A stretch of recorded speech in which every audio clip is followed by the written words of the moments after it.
Bienvenidos a El Confesionario de Medianoche, el refugio donde los secretos más celosamente guardados encuentran una voz en la penumbra, donde las historias que marcaron sus vidas son compartidas desde el anonimato más absoluto. Antes de sumergirnos en la historia de hoy, un relato desgarrador sobre la traición familiar, los lazos de sangre y el peso insoportable de un secreto que amenaza con destruir múltiples vidas. Si valoran este espacio de revelaciones íntimas, este rincón donde la verdad, por más dura que sea, es escuchada con respeto, les agradecería profundamente que dejaran su me gusta y se suscribieran para acompañar nuestro contenido y no perderse ninguna confesión futura. Cada historia aquí es un alma que se desnuda, confiando en la discreción de la medianoche. Su apoyo nos permite seguir siendo ese faro en la oscuridad para tantas voces. Hoy voy a leer para ustedes el testimonio que nos envió un seguidor de nuestro canal, un hombre a quien llamaremos David. Su confesión es una bomba de tiempo emocional, una historia de amor prohibido, lealtades rotas y una manipulación que lo tiene atrapado en una red de silencio y culpa. Acomódense, respiren profundo, porque la historia que David nos ha confiado, una que sin duda los dejará impactados, está a punto de comenzar. Mi nombre, el que he escogido para esta confesión que me ahoga cada día un poco más, es David. Y lo que voy a contarles es la verdad más dolorosa y complicada de mi vida. Un secreto que llevo guardando durante 7 largos años. Un secreto que involucra a las personas que más amo y que, si saliera a la luz, desataría un infierno del que dudo que alguno de nosotros pudiera salir ileso. Mi hermano, mi único hermano, Carlos, no sabe que su hijo, mi sobrino adorado, Pedrito, es en realidad mío. Y mi cuñada Sofía, la madre de Pedrito y esposa de mi hermano, la mujer con la que cometí el peor error de mi vida, me obliga a callar, me manipula con mi propia culpa y con el amor que ambos sentimos por ese niño inocente. Carlos y yo siempre fuimos muy unidos, a pesar de ser muy diferentes. Él, el mayor, siempre fue el responsable, el centrado, el que seguía las reglas. Yo, en cambio, era el soñador, el impulsivo, el que a menudo se metía en problemas de los que Carlos, con su paciencia infinita, solía sacarme. Crecimos compartiendo todo, la habitación, los juguetes, los secretos de adolescencia, las primeras decepciones amorosas. Él era mi confidente, mi protector, mi modelo a seguir en muchas cosas, aunque yo rara vez lo admitiera. Nuestra hermandad era sólida como una roca, o eso creía yo, antes de que yo mismo la dinamitara con mis propias manos. Hace unos 9 años, Carlos conoció a Sofía. Ella era deslumbrante, inteligente, divertida, con una belleza exótica que atraía todas las miradas. Recuerdo que Carlos estaba loco por ella desde el primer día. Nos la presentó en una cena familiar y yo también quedé impresionado. Sofía tenía una personalidad magnética, una capacidad para hacerte sentir la persona más interesante del mundo cuando hablaba contigo. Se integró rápidamente a nuestra familia. Todos la adoraban, especialmente mis padres, que veían en ella a la nuera perfecta.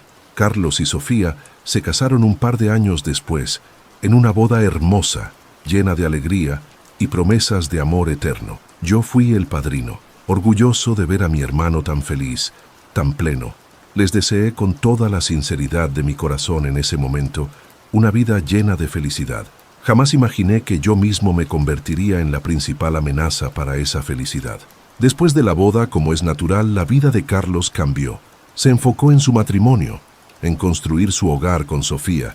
Yo seguía siendo parte de sus vidas, por supuesto.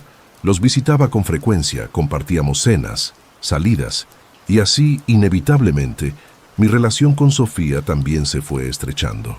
Ella y yo teníamos muchas cosas en común: el gusto por ciertos libros, por el cine independiente, por las conversaciones profundas que a veces Carlos, más pragmático y menos dado a la introspección, evitaba o no entendía del todo. No sé en qué momento exacto empezó a cambiar todo. No hubo una revelación ni un plan premeditado. Fue algo sutil, gradual, como una marea que sube lentamente hasta que te das cuenta de que estás rodeado de agua. Empecé a notar ciertas tensiones en el matrimonio de Carlos y Sofía, pequeñas discusiones que intentaban disimular, silencios incómodos, miradas de reproche velado. Carlos, absorbido por su trabajo y sus responsabilidades, A veces descuidaba un poco a Sofía, no en lo material, pero sí en lo emocional. Daba por sentada su presencia, sus atenciones. Y Sofía, que era una mujer apasionada y que necesitaba sentirse valorada, deseada, empezó a resentir esa falta de conexión. Ella comenzó a confiarme algunas de sus frustraciones, sus pequeñas tristezas.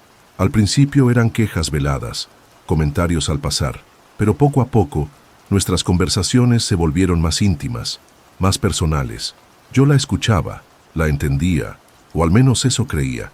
Me sentía halagado de que ella, una mujer tan inteligente y atractiva, buscara mi compañía, mi consejo, y, estúpidamente, empecé a sentirme diferente hacia ella. Ya no la veía solo como la esposa de mi hermano, sino como Sofía, la mujer, una mujer que a mis ojos estaba siendo descuidada, subvalorada. La atracción física, que quizás siempre estuvo allí de forma latente y reprimida, comenzó a hacerse más evidente, al menos para mí. Evitaba mirarla demasiado tiempo a los ojos, temiendo que ella pudiera leer en ellos el deseo que empezaba a sentir. Intentaba controlar mis pensamientos, recordarme constantemente que era la mujer de mi hermano, que aquello era un terreno prohibido, una traición impensable, pero la tentación era como un imán, atrayéndome hacia ella de forma irresistible. Hubo una noche, hace poco más de 7 años, que lo cambió todo. Carlos había tenido que salir de viaje por trabajo durante una semana. Sofía y yo habíamos quedado de cenar en su casa, algo que habíamos hecho en otras ocasiones de forma completamente inocente, para hacerle compañía. Pero esa noche, el ambiente era diferente. Había una tensión en el aire, una electricidad que ambos podíamos sentir. Bebimos más vino de la cuenta. La conversación se volvió más íntima, más personal que nunca. Ella me habló de su soledad, de sus anhelos insatisfechos, de la sensación de que su matrimonio se estaba enfriando. Y yo, en lugar de ser el amigo leal de mi hermano, en lugar de poner un freno, me dejé llevar por la situación, por mis propios deseos egoístas. No recuerdo exactamente cómo sucedió, quién dio el primer paso. Solo sé que, en un momento dado, estábamos demasiado cerca. Nuestras miradas se encontraron y se sostuvieron en un silencio cargado de significado. Y entonces nos besamos. Fue un beso torpe al principio, lleno de culpa y de sorpresa, pero luego se volvió apasionado, desesperado, como si ambos estuviéramos liberando una tensión acumulada durante meses. Esa noche, crucé la línea más sagrada, la que separa la lealtad de la traición. Me acosté con la esposa de mi hermano. A la mañana siguiente, la cruda realidad me golpeó con la fuerza de un tren. La culpa era insoportable. ¿Qué había hecho? Había traicionado a mi hermano, a mi mejor amigo, de la peor manera posible. Sofía también estaba destrozada, llena de remordimiento. Acordamos que aquello había sido un error terrible, una locura momentánea, y que nunca más volvería a suceder. Juramos guardar el secreto para proteger a Carlos, para no destruir su vida y nuestro propio lazo familiar. Pero los secretos, especialmente los de esta magnitud, tienen una forma perversa de enraizarse y crecer. Aunque intentamos volver a la normalidad, algo se había roto entre Sofía y yo, y también, aunque él no lo supiera, entre Carlos y yo. La culpa me hacía evitar a mi hermano. Me sentía un hipócrita cada vez que lo miraba a los ojos. Y con Sofía, a pesar de nuestra promesa, la tensión sexual y la conexión prohibida seguían allí, latentes, peligrosas. Unas semanas después de aquella noche fatídica, Sofía me llamó, con la voz entrecortada por el pánico. Estaba embarazada. El mundo se me vino encima por segunda vez. La posibilidad de que ese hijo fuera mío era enorme, casi una certeza dadas las circunstancias y el momento. Sofía estaba aterrada. Sabía que si Carlos se enteraba de la verdad, o si tan solo sospechaba que el hijo no era suyo, su matrimonio se acabaría, su vida se destrozaría. Y fue entonces cuando comenzó la verdadera pesadilla, la manipulación sutil pero constante de Sofía. Al principio, hablamos de la posibilidad de que ella interrumpiera el embarazo, pero ambos sabíamos que era una opción que ninguno de los dos quería realmente considerar, a pesar del pánico. Luego, ella empezó a tejer su red. «David», me dijo un día, con lágrimas en los ojos, «este hijo tiene que ser de Carlos. Es la única manera. Si él se entera de lo nuestro, nos odiará a los dos para siempre. Destruirás a tu hermano, destruirás a nuestra familia. Y Pedrito, nuestro hijo, crecerá sin un padre o con un padre que lo odia. ¿Es eso lo que quieres? Sus palabras eran dagas envenenadas. Apelaba a mi amor por mi hermano, a mi sentido de responsabilidad, a mi culpa. Y yo, atrapado en mi propio remordimiento y en el miedo a las consecuencias, cedí. Acepté el plan. El hijo sería oficialmente de Carlos. Sofía se encargaría de manejar los tiempos, las fechas, para que todo cuadrara. Yo tendría que vivir con ese secreto por el resto de mi vida, viendo a mi hijo crecer llamando papá a mi hermano, sabiendo que yo era el verdadero padre, pero sin poder reclamar ningún derecho, ninguna palabra. Cuando Pedrito nació, fue un torbellino de emociones contradictorias. Alegría inmensa al ver a ese bebé hermoso y sano, que sentía mío desde lo más profundo de mi ser, y un dolor atroz al ver a Carlos sostenerlo en brazos con una devoción infinita, con los ojos brillantes de orgullo paternal, ajeno por completo a la verdad. Sofía actuaba su papel de esposa y madre feliz a la perfección, pero yo veía en sus ojos, a veces, un destello de la misma angustia que me consumía a mí. Los primeros años fueron un infierno silencioso. Cada vez que visitaba a mi hermano y veía a Pedrito, sentía una mezcla de amor desbordante y una culpa que me asfixiaba. Quería abrazarlo, decirle que era mi hijo, protegerlo, pero tenía que morderme la lengua, sonreír, actuar como el tío cariñoso y nada más. Sofía era muy hábil en mantenerme a raya, en recordarme constantemente lo que estaba en juego. Una palabra tuya, David, y todo se derrumba, me decía en voz baja cuando estábamos a solas. Piensa en Pedrito, piensa en tu hermano. Ella usaba a Pedrito, nuestro hijo, como un escudo y como un arma. Sabía que mi amor por él y mi lealtad, aunque tardía y retorcida, hacia Carlos me impedirían revelar la verdad, y así me convertí en su prisionero, en el guardián silencioso de su secreto y del mío. Ella controlaba mis visitas, mis interacciones con el niño, siempre con la excusa de proteger la armonía familiar. Si alguna vez yo insinuaba mi malestar, mi necesidad de aliviar mi conciencia, ella me recordaba las consecuencias catastróficas, pintando escenarios de destrucción familiar y sufrimiento para Pedrito. He visto a mi hijo dar sus primeros pasos, decir sus primeras palabras, ir a la escuela, celebrar sus cumpleaños, y en cada uno de esos momentos, una parte de mí moría un poco. Verlo llamar papá a Carlos, ver cómo mi hermano lo cría con tanto amor y dedicación, ignorando que está criando al hijo de una traición, es una tortura diaria. Carlos es un padre maravilloso, y eso, irónicamente, aumenta mi culpa, porque le he robado algo invaluable, la posibilidad de tener un hijo que sea verdaderamente suyo, y le he impuesto la carga de criar al mío sin su conocimiento. Sofía, con el tiempo, se ha vuelto más fría, más calculadora. Nuestra relación, si es que alguna vez hubo algo más que pasión y error, se ha reducido a una tensa complicidad basada en el miedo mutuo a que la verdad salga a la luz. Ella parece haber encontrado una forma de vivir con la mentira, de compartimentar sus emociones. Yo, en cambio, me siento cada día más consumido por la culpa, por el anhelo de reconocer a mi hijo, por el dolor de haber traicionado a mi hermano de una forma tan irreparable. A veces, cuando Pedrito me mira con esos ojos que son tan parecidos a los míos, cuando me abraza con esa inocencia infantil, siento que el corazón se me va a romper en 1000 pedazos. Él es la prueba viva de mi error, pero también es la única luz en mi vida. Y es por él, por protegerlo de este desastre que nosotros, los adultos, creamos, que he callado durante tanto tiempo. Pero el silencio se está volviendo ensordecedor, la carga, insoportable. Los años fueron pasando, cada uno añadiendo una nueva capa de complejidad y dolor a mi situación. Pedrito crecía, y con él crecía mi angustia. Cada logro suyo, cada fiesta de cumpleaños, cada abrazo que me daba como el tío David, era una mezcla agridulce de orgullo paternal secreto y una profunda tristeza por la farsa que estábamos viviendo. Carlos, mi hermano, seguía siendo el padre devoto, completamente ajeno a la tormenta que se cernía sobre su cabeza, sobre la cabeza de todos nosotros. Su amor por Pedrito era genuino, incondicional, y eso, lejos de aliviar mi conciencia, la hacía aún más pesada. ¿Cómo podía yo ser el responsable de destruir esa imagen de felicidad, esa conexión tan pura entre un padre y el niño que creía su hijo? Sofía, por su parte, se había convertido en una experta en el arte de la manipulación emocional. Cada vez que yo intentaba tener una conversación seria con ella sobre nuestra situación, sobre la posibilidad de, algún día, quizás, revelar la verdad, o al menos buscar una forma de aliviar mi carga, ella recurría a las mismas tácticas. Primero el miedo.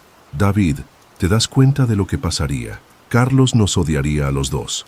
Pedrito sufriría un trauma del que quizás nunca se recuperaría. ¿Quieres ser el responsable de destrozar a tu propia familia? De marcar a tu hijo para siempre. Luego, apelaba a mi culpa. Esa culpa que ella misma había ayudado a sembrar y a cultivar. Tú también estuviste allí, David. Fue un error de ambos. Ahora tenemos que asumir las consecuencias y proteger a Pedrito. Es lo mínimo que podemos hacer después de lo que hicimos.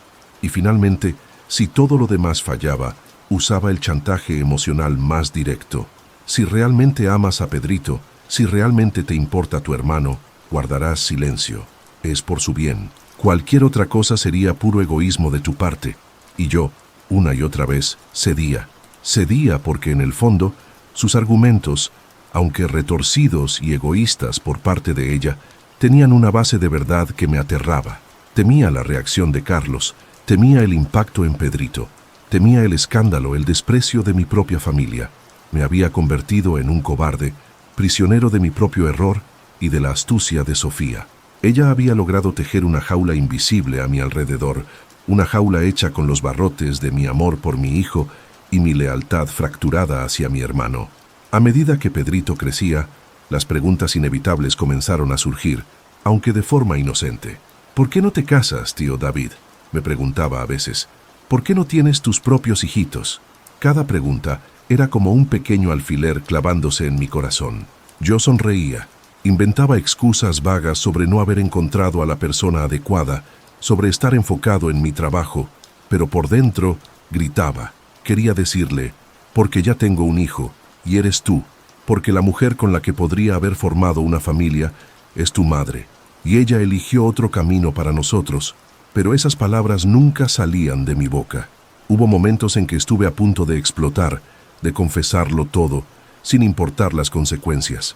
Recuerdo un día en particular, en el 7º cumpleaños de Pedrito. Estábamos todos reunidos en el jardín de la casa de Carlos y Sofía. Pedrito corría feliz, abriendo sus regalos. Carlos lo miraba con una adoración que me partía el alma. Y Sofía, la anfitriona perfecta, sonreía a todos, repartiendo pastel y cumplidos. En un momento, Pedrito se acercó a mí, me abrazó con fuerza y me dijo, «Te quiero mucho, tío David. Eres el mejor tío del mundo». Sentí que el suelo se movía bajo mis pies. La tentación de arrodillarme, abrazarlo y decirle la verdad fue casi irresistible. Pero entonces vi la mirada de Sofía, una mirada fría, calculadora, una advertencia silenciosa desde el otro lado del jardín. Y una vez más, tragué saliva, sonreí y dije, «Yo también te quiero mucho, campeón». Esa noche, después de la fiesta, tuve una fuerte discusión con Sofía. Le dije que no podía seguir así, que el secreto me estaba matando, que Pedrito tenía derecho a saber la verdad, y Carlos también. Ella, por primera vez en mucho tiempo, pareció perder la compostura. Me gritó que estaba loco, que era un egoísta, que solo pensaba en mí mismo y no en el daño que causaría. Me amenazó con contarle a Carlos una versión distorsionada de los hechos, una en la que yo la había forzado, la había acosado. Sabía que era una amenaza vacía, porque eso la implicaría a ella también, pero en ese momento, su desesperación me demostró hasta dónde estaba dispuesta a llegar para mantener su mentira, su vida perfecta. La ironía más cruel de todo esto es que, a pesar de la mentira fundamental sobre la que se construyó su familia, Carlos y Sofía, al menos en apariencia, lograron con el tiempo encontrar una especie de estabilidad, de comodidad en su relación. Quizás la llegada de Pedrito, a pesar de su origen secreto, les dio un nuevo propósito, un nuevo centro, o quizás simplemente se acostumbraron a vivir juntos, a compartir una rutina. Yo, en cambio, me sentía cada vez más aislado, más atormentado. Mi vida amorosa era un desierto. ¿Cómo podía involucrar a otra mujer en mi vida sabiendo que cargaba con un secreto tan pesado, con una lealtad dividida. Cualquier relación que intentaba construir se marchitaba antes de florecer, ahogada por mi propia incapacidad de ser completamente honesto, de entregarme sin reservas. He pensado en alejarme, en mudarme a otra ciudad, a otro país, cortar todos los lazos y empezar de nuevo lejos de esta situación insostenible, pero la idea de no ver a Pedrito crecer, de perderme sus pequeños logros, sus abrazos, es algo que no puedo soportar. Él es mi hijo, y aunque no pueda decírselo, aunque no pueda ejercer mi paternidad abiertamente, el vínculo que siento hacia él es lo más real y profundo que tengo en mi vida. Y renunciar a eso sería como renunciar a una parte de mí mismo. Así que aquí estoy, atrapado entre el amor por mi hijo y la lealtad, o lo que queda de ella, hacia mi hermano, atrapado entre el deseo de gritar la verdad y el terror a las consecuencias, atrapado por la manipulación de una mujer que sabe que tiene mi vida en sus manos. Hace unas semanas, Pedrito, que ya tiene 7 años y es un niño increíblemente perceptivo, me hizo una pregunta que me dejó helado. Estábamos jugando en el parque y de repente se detuvo. Me miró con esos ojos verdes tan parecidos a los míos y me dijo: «Tío David, ¿por qué a veces me miras como si estuvieras triste?». Intenté disimular. Le dije que eran cosas de adultos, que estaba un poco cansado. Pero su pregunta se quedó resonando en mi cabeza. Él empieza a notar cosas, y temo el día en que empiece a hacer preguntas más difíciles, preguntas para las que no tengo respuesta, o para las que la única respuesta posible es una verdad que podría destruirlo todo. Y es por eso que les escribo hoy a ustedes, a este confesionario anónimo, porque la presión se está volviendo insoportable. Siento que estoy al borde de un abismo, y no sé si tengo la fuerza para seguir manteniendo el equilibrio. Mi cuñada, Sofía, sigue con su vida, aparentemente tranquila, disfrutando de su papel de esposa y madre, mientras yo me consumo en este infierno de culpa y silencio. Ella me obliga a callar, sí, pero soy yo quien lo permite. Soy yo quien carga con la mayor parte del peso. ¿Hasta cuándo podré soportarlo? ¿Qué debo hacer? ¿Tengo algún derecho a revelar la verdad, sabiendo el dolor que causará? ¿O mi único deber es seguir protegiendo la inocencia de Pedrito y la aparente felicidad de mi hermano, aunque eso signifique sacrificar mi propia paz, mi propia alma? ¿Hay alguna salida a este laberinto sin que nadie salga herido de muerte? A veces pienso que la única solución sería desaparecer, borrarme del mapa, para que mi secreto muera conmigo. Pero luego veo la cara de Pedrito en mis pensamientos y sé que no podría hacerlo. Por favor, necesito un consejo, una perspectiva, algo que me ayude a ver un poco de luz en esta oscuridad tan profunda. ¿Qué harían ustedes en mi lugar? Y con el alma desgarrada por un dilema que parece no tener salida, concluye la angustiante confesión que David nos ha compartido esta noche desde el confesionario de medianoche. Una historia que nos sumerge en las profundidades de la traición familiar, el peso de los secretos y las dolorosas consecuencias de errores que, una vez cometidos, proyectan sus sombras durante años, afectando a inocentes y culpables por igual. El relato de David nos enfrenta a la fragilidad de los lazos de sangre cuando se ven empañados por la mentira y la manipulación. Nos muestra cómo el amor paternal puede ser una fuente de alegría inmensa, pero también en circunstancias como estas, una cadena que ata al silencio y a la culpa. La pregunta que resuena en el aire es desgarradora. ¿Dónde termina la lealtad y dónde comienza el derecho a la propia paz, a la propia verdad? Esperamos que esta historia, tan cargada de emociones contenidas y de un dolor palpable, les haya conmovido y les haya invitado a una profunda reflexión sobre la honestidad en las relaciones familiares y el impacto a largo plazo de nuestras decisiones. Si es así, y desean seguir explorando las complejidades del corazón humano y los intrincados laberintos de la moralidad con nosotros, les recuerdo la invitación a suscribirse al canal y activar las notificaciones para ser los primeros en escuchar nuestras próximas entregas. Su me gusta también es una señal fundamental de apoyo, que permite que estas voces y sus dilemas lleguen a más personas que puedan encontrar un eco, o quizás una perspectiva diferente en ellas. ¿Qué consejo le darían ustedes a David, atrapado en esta red de secretos, amor filial y manipulación? ¿Debería romper el silencio y enfrentar las consecuencias por devastadoras que sean? ¿O hay alguna otra forma de encontrar un atisbo de paz en medio de esta tormenta? Les invito a compartir sus valiosos pensamientos y opiniones, siempre con la empatía y el respeto que una confidencia de esta magnitud merece, en la sección de comentarios. Ha sido un honor y una vez más una experiencia que nos estremece, ser el portador de este relato tan íntimo y tan cargado de humanidad.